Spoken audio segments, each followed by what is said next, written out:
then one day we ran into some severe memory impairments, the HM kind, but it wasn't HM, with two of Dr. Penfield's patients.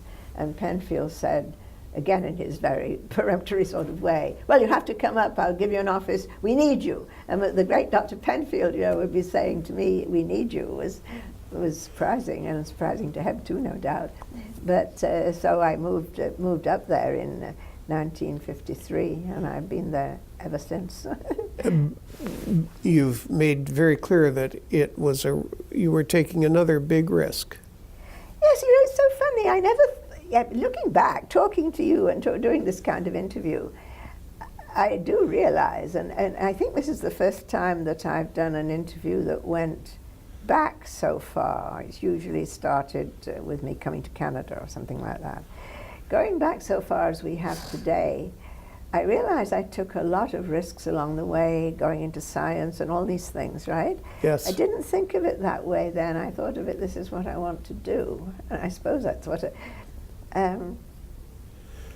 maybe I was well, not overconfident, because they worked out, but how do you account for it? Now you know me a bit. Have you an idea, listening? Well, you have used a few times the phrase, I'll show them. Well, I do have that in me.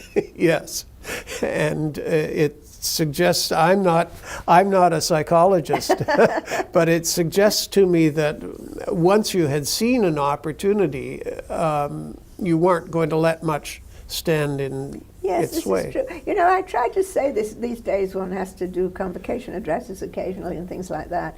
And I always say, you have to, that I say, and I do believe this, I'm sure everybody believes this really, yes, if they're honest, that you don't become successful in any field without some measure of luck along the way, I'm sure. The important thing is to be able to recognize that bit of luck when it comes and to seize it, right? Or it goes. This bit of luck doesn't come back begging and saying, look, you forgot about me. And you could be, it's that moment, and you have to seize that moment. And I suppose I've been good at doing that. It's funny, this question, is my career, my life, because this is very definitely true of me, that my close friends, my social circle, is always to do with work. I mean, I'm friends with my former students. And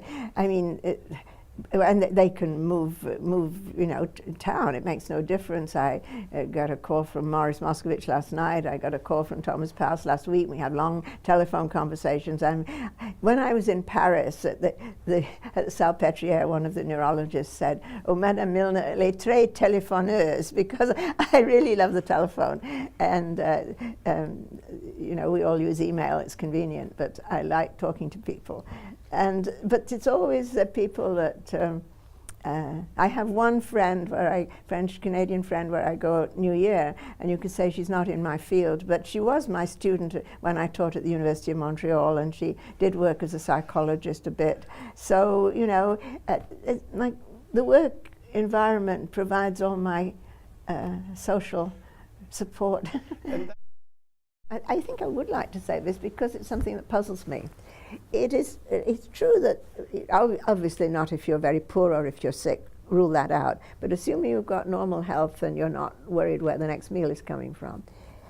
It seems to be true that old people are somewhat happier, whatever that means, than young people, and you're always being told that. And when I was young, I thought that this was nonsense.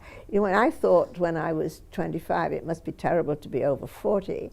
And then people were saying, well, they were really rather happy. I thought, well, they're fooling themselves. They want to think they're happy, but how could you be happy when you're over 40? And then in fact you start living this life with good health, and with friends and all everything right, But the fact that you see it as everything right, I mean, it would be possible to say, as you were saying, well, you haven't got the Nobel Prize, or you're not, you're not. You don't have a super palace house somewhere in Malibu Beach or something. You can always see somebody who is, in the lap of luxury, and if you wanted to think you, but you don't. That's sort of irrelevant. That you have this kind of contentment. It's not rational it's really not rational to be as happy as I am at the age of 94, because although, of course, I want to live forever, I'm not going to live forever. None of us are going to live forever. And I am quite rationally closer to my death than I was when I was 40 or whatever. These are facts. So, you know, one thinks, and I'm not a religious person, I'm not just saying, well, it's going to be fine because, you know, I'll go to heaven or something anyway, I might go to the other place.